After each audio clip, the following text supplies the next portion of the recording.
الغرفة التي فيها قبر النبي، قبر الرسول، يقولون الحجرة تحرق بل تهدم، فإذا كان هذا بالحجرة فكيف بالقبة الخضراء؟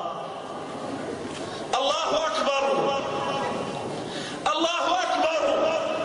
لو أن إنسانا دعا الناس إلى هدم قبر أبيك أيها المسلم، إلى إحراق قبر أبيك أيها المسلم، هل كنت ترضى بذلك؟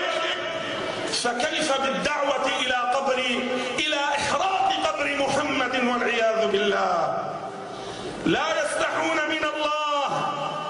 وهذا كتاب الألباني محدث الوهابية المتمحدث الذي يدعي أنه محدث. ماذا يقول في هذا الكتاب الذي سماه تحذير الساجد من اتخاذ القبور مساجد؟ اسمعوا ماذا يريد والعياذ بالله تعالى. يقول: ولقد رأيت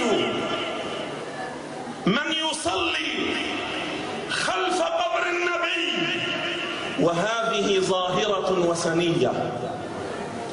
يقول عن مسجد الرسول وصلاة الناس من عهد الصحابة وإلى اليوم، يقول ظاهرة وثنية.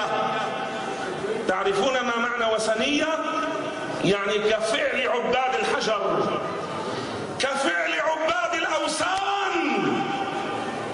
ويطالب بإخراج القبر الشريف من المسجد، فيقول: يضرب جدار من الشمال إلى الجنوب فيجعل القبر خارج المسجد.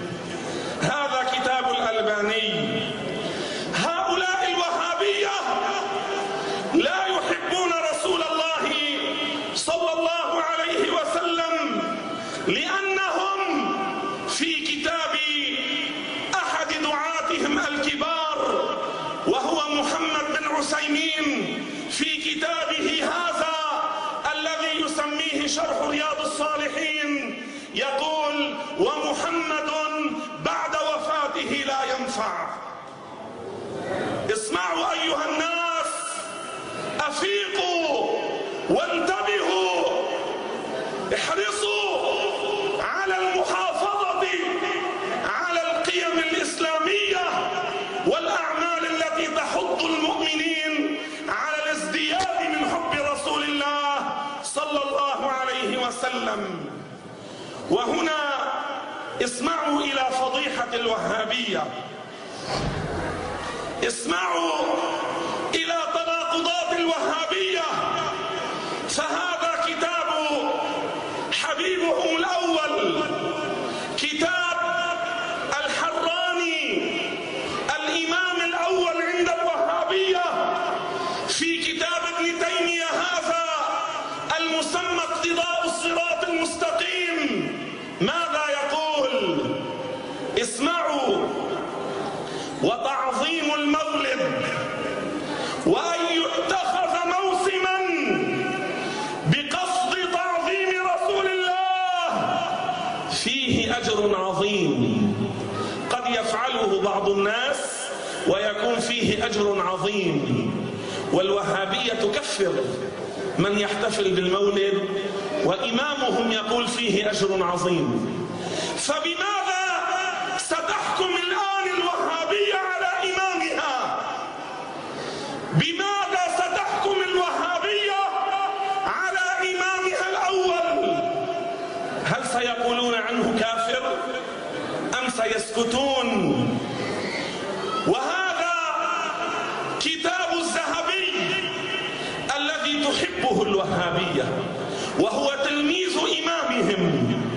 ماذا يقول في كتابه هذا المسمى بتاريخ الإسلام في ترجمة الملك المظفر ملك إربل الذي كان أول من أحدث الاحتفال بمولد رسول الله. تعرفون من الملك المظفر؟ صهر السلطان صلاح الدين الأيوبي زوج أخته. ماذا يقول عنه هنا الذهبي؟ كان شهما شجاعا عادلا مائلا إلى أهل السنة والجماعة، ويترحم عليه ويقول هو أول من أحدث الاحتفال بالمولد. فماذا ستقول الوهابية الآن في الذهبي؟ وهذا كتاب ثالث وهو كتاب البداية والنهاية للإمام الثالث عند الوهابية ابن كثير. في كتابه البداية والنهاية يمدح الملك المظفر ويثني عليه ويقول أكرم الله مثواه، وهو أول من احتفل بالمولد، وهو أول من احتفل بالمولد. احتفل احتفالا هائلا عظيما ضخما. أيها الأحبة، تحتج الوهابية اليوم لتحريم الاحتفال بالمولد بقول الله عز وجل من سورة المائدة: اليوم أكملت لكم دينكم وأتممت عليكم نعمتي ورضيت لكم الإسلام دينا. اسمعوا إلى سخافة الوهابية. قالوا لما نزلت هذه الآية اكتمل الدين، والمولد حصل بعد الرسول، إذن المولد بدعة يعني حرام يعني ضلالة عندهم. احتجوا بهذه الآية بزعمهم. وإليكم هذا الكتاب المشهور عند المسلمين، الجامع لأحكام القرآن، الجامع لأحكام القرآن للقرطبي. اسمعوا ماذا يقول في الجزء السادس عند قول الله عز وجل: اليوم أكملت لكم دينكم. قال الجمهور المراد معظم الفرائض والحلال والحرام، وقالوا قد نزل بعد هذه الآية قرآن كثير، ونزلت آية تحريم الربا وآية الكلالة. كل هذا نزل بعد آية اليوم أكملت لكم دينكم. ماذا تفعل الوهابية؟ ماذا تقول؟ تنكر هذه الآيات؟ تنكر هذه الآيات؟ هذه الآيات وهذه الأحكام نزلت بعد آية المائدة: اليوم أكملت لكم دينكم. إذن هذه الآية ليس فيها ما يحرم المولد، إنما معناها معظم الأحكام نزل بيانها، يعني قواعد الدين أتمت لكم. وهذا الأحكام أو هذا كتاب أحكام القرآن للرازي المشهور. اسمعوا ماذا يقول: قال عمر بن الخطاب: وقد نزلت آية الربا في أواخر ما نزل من القرآن، في أواخر ما نزل من القرآن. يعني عند الوهابية ينكرون هذه الآية، بل قال ابن عباس: آخر ما نزل واتقوا يوما ترجعون فيه إلى الله. بعضهم قال نزلت قبل وفاة الرسول ب9 ليال، وبعضهم قال ب3 ليال، وبعضهم قال ب8 ليال. هذا كله عند الوهابية يعتبر ملغا على زعمهم. إذن هؤلاء لا يعرفون الدين، إنما يحلون ويحرمون بآرائهم كما يريدون من غير متمسك شرعي، من غير دليل شرعي. الاحتفال بالمولد لماذا تحرمه الوهابية؟ لماذا هذه الحرب على المولد؟ تعرفون لماذا؟ لأنهم يحرمون تعظيم الرسول ومدح الرسول والتبرك بالرسول والتوسل بالرسول.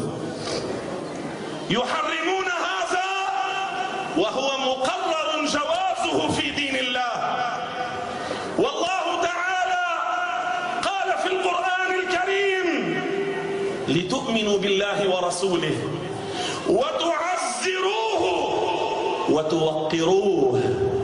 تعزروه تعظموه، ليس التعظيم فقط بل مع التوقير. وتعزروه. وفي قول الله تعالى في آية أخرى: وعزروه ونصروه. هذه آية ثانية: وعزروه ونصروه. القرآن أمر بتعظيم الرسول وبمحبة الرسول. لذلك أيها الأحبة تمسكوا بنهج رسول الله واثبتوا على عقيدته، لأنه صلى الله عليه وسلم علمنا أن الله موجود بلا مكان، وأن الله لا يسكن السماء، وأن الله لا يجلس على العرش، وأن الله ليس كالهواء في الفضاء، وأنه موجود بلا جهة ولا مكان. ليس جسما بالمرة، ليس حجما بالمرة، ليس كمثله شيء. واثبتوا على نهج الرسول صلى الله عليه وسلم في أنه بشر لكنه خير البشر. أعظم خلق الله هو محمد، أكرم خلق الله هو محمد، أحب الخلق إلى الله هو محمد. محمد أعظم العالمين رتبة، لم ولن يصل مخلوق إلى رتبة محمد، لم ولن يصل مخلوق إلى رتبة محمد عليه السلام. هو أحب الخلق إلى الله، لكن لا نكذب عليه ولا على الله، فلا نقول محمد أول خلق الله، ولا نقول ربي خلق طه من نور، نقول هو أفضل خلق الله، هو أفضل خلق الله، وهو بشر لكنه خير البشر، خير العالمين. ومن قال إن الله تعالى قبض قبضة من نور وجهه فقال لها كوني محمدا فكانت محمدا، هذا كذب الله، كذب القرآن. فلا تضربوا لله الأمثال. الله ليس جسما فلا يقبل الانقسام، لا يقبل التجزؤ. ماذا قال سيدنا الحسين؟ سيدنا الحسين رضي الله عنه وأرضاه يقول في تنزيه الله: لا يعرف بالحواس ولا يقاس بالناس، نوحده ولا نبعضه. الجسم هو الذي يتبعض، الله ليس جسما. لذلك قال الشافعي رضي الله عنه: من اعتقد أن الله جالس على العرش فهو كافر. من شبه الله بخلقه، من اعتقد أن الله قاعد على العرش، كذب قول الله ليس كمثله شيء. قال الشافعي رضي الله عنه: المجسم كافر. فمن شبه الله بخلقه بوجه من الوجوه هذا ما عرف الله، ليس مسلما. ماذا قال الطحاوي ناقلا عن أبي حنيفة: ومن وصف الله بمعنى من معاني البشر فقد كفر. فالذي يعتقد في الله أنه جالس أو قاعد أو له جسم أو حجم أو شكل أو صورة أو هيئة أو يتغير أو يتطور أو صفاته تشبه صفات المخلوقين أو أنه يتكلم بحرف وصوت ولغة أو أن مشيئته تتغير أو أن مشيئة الله تابعة لمشيئة الشعوب، هذا ما عرف الله. بعض المتحزلقين من أدعياء المشيخة البارحة في التلفزيون قال: الشعب إذا أراد الحياة فقدر الله تابع لذلك. هذا جعل الله عاجزا، جعل الله مخلوقا ضعيفا، جعل الله مغلوبا. والله يقول والله غالب على أمره.